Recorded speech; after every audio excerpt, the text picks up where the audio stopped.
सब बस इतना कहते थे कि आधी रात के बाद पुराने चर्च के पास कभी मत जाना। कोई यह नहीं बताता था कि क्यों।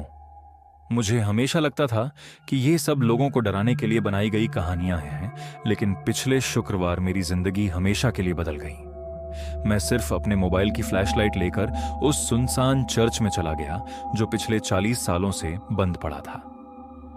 टूटी हुई खिड़कियां, जगह जगह जाले और हवा में एक अजीब सी सड़ी हुई बदबू थी।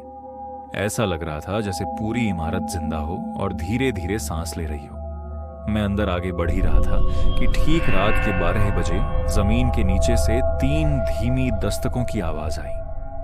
पहले मुझे लगा कि मेरा वहम है, लेकिन कुछ ही सेकंड बाद वही दस्तक फिर सुनाई दी। मैं आवाज का पीछा करते हुए चर्च के एक कोने में पहुंचा, जहां एक टूटी हुई लकड़ी की अलमारी के पीछे पत्थर की संकरी सीढ़ियां नीचे जा रही थीं। मेरा दिल बहुत तेज धड़क रहा था, फिर भी न जाने क्यों मेरे कदम खुद ब खुद नीचे उतरने लगे। सीढ़ियों के आखिर में एक बहुत पुराना लकड़ी का दरवाजा था, जिस पर अजीब से निशान बने हुए थे, जैसे किसी ने उन्हें आग से जलाकर बनाया हो। मैं दरवाजे को ध्यान से देख ही रहा था कि अचानक सारी दस्तकें बंद हो गईं और उसी सन्नाटे में किसी ने मेरे कान के बिल्कुल पास बहुत धीरे से मेरा नाम लिया। मेरा पूरा शरीर कांप उठा, क्योंकि वहां मेरे अलावा कोई नहीं था और किसी को यह भी नहीं पता था कि मैं उस चर्च में आया हूं। मैंने खुद को समझाने की कोशिश की कि शायद यह मेरा भ्रम होगा, लेकिन तभी वह दरवाजा अपने आप धीरे धीरे खुलने लगा। डर के बावजूद मैंने कांपते हाथों से उसका हैंडल छू लिया। वह ठंडा नहीं बल्कि इंसान के शरीर की तरह गर्म था, जैसे कुछ देर पहले ही किसी ने उसे पकड़ा हो। जैसे ही मैंने हैंडल को छुआ, मेरे मोबाइल की फ्लैशलाइट अचानक बंद हो गई और चारों तरफ इतना गहरा अंधेरा छा गया कि मुझे अपने हाथ तक दिखाई नहीं दे रहे थे। तभी मेरे कान के बिल्कुल पास एक धीमी फुसफुसाहट सुनाई दी। हम तुम्हारा इंतजार कर रहे थे।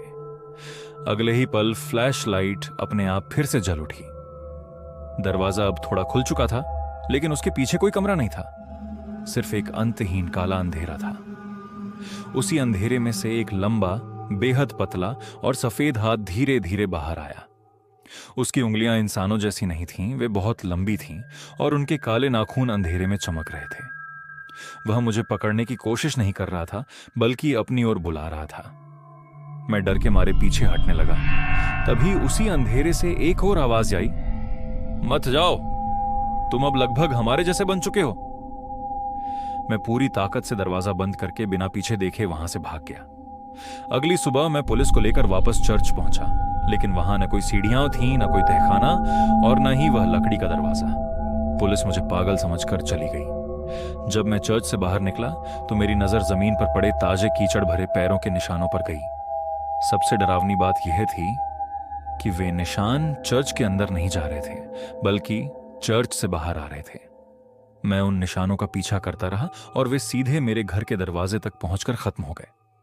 कल रात ठीक 12 बजे मेरे बेडरूम के दरवाजे पर फिर वही 3 धीमी दस्तकें सुनाई दी।